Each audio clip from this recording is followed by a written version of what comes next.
Today we are in chapter 5 of our Growing Up Where Jesus Lived. So if you go ahead and turn, and we're on page 47.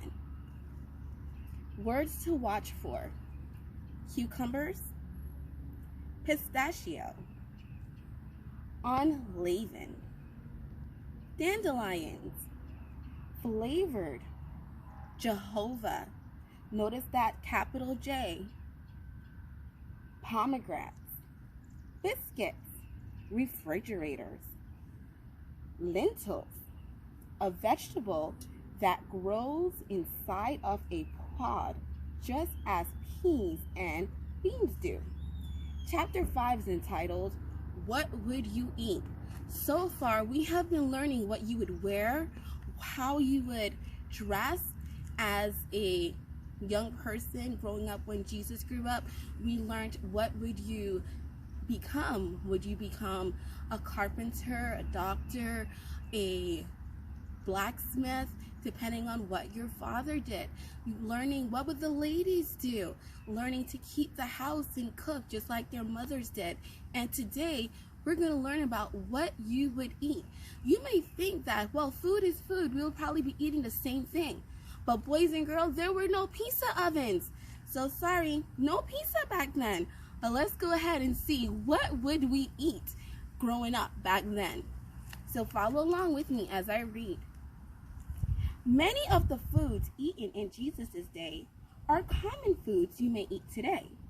Most of our food would have been grown in our own garden or in the village fields.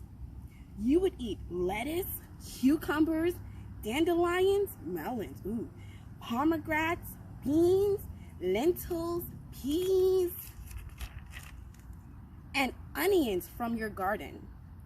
Oranges, dates, walnuts, almonds, and pistachio nuts grew on trees in the land of Israel. Figs and grapes were favorite fruits. They could be eaten fresh in the summer and fall, or they could be dried on the rooftops to be eaten during the winter. Sometimes raisins and figs were pressed into cakes.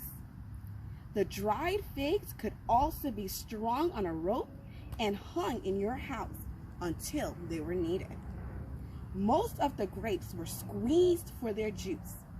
The juice had to be strained before it was served, to be sure there wasn't any insects or bits of grapes. Grape juice was also used to make grape honey. The juice was boiled until thick and sweet, like honey, then eaten on bread. Today we call that jam. Bread that was spread with butter and bees' honey was a treat that children especially liked. Olive oil was used in preparing many foods. You would use it in the way we use butter on bread and vegetables. Your mother would also use olive oil in the things that she cooked.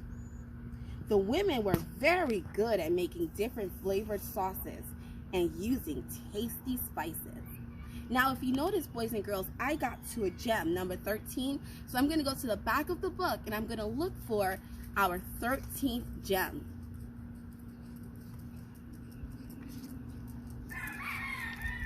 So I'm looking for red 13. And here we go. Let's read what it says. Read an Old Testament story about a pot of oil that never ran out in 2 Kings chapter 4, verse 1 through 7. So boys and girls, we're going to need our Bibles.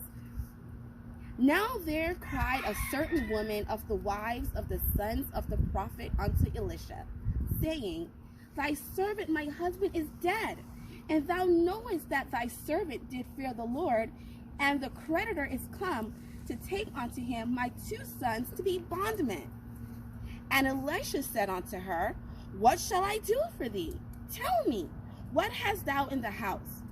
And she said, Thine handmaid hath anything in the house, save a pot of oil. Let's continue reading. Then he said, Go borrow 3 vessels abroad of all thy neighbors, even empty vessels, Borrow not a few. That means borrow as many as you can. Don't stop with 1 or 2 or 3, but get as many as you can. Go from house to house to house and just keep on borrowing until you've gathered as many vessels as you could. And when thou art come in, thou shalt shut the door upon thee and upon thy sons, and thou shalt pour into all those vessels, and thou shalt set aside that which is full. So she went from him and shut the door upon her and upon her sons, who brought the vessels to her, and she poured out. And it came to pass,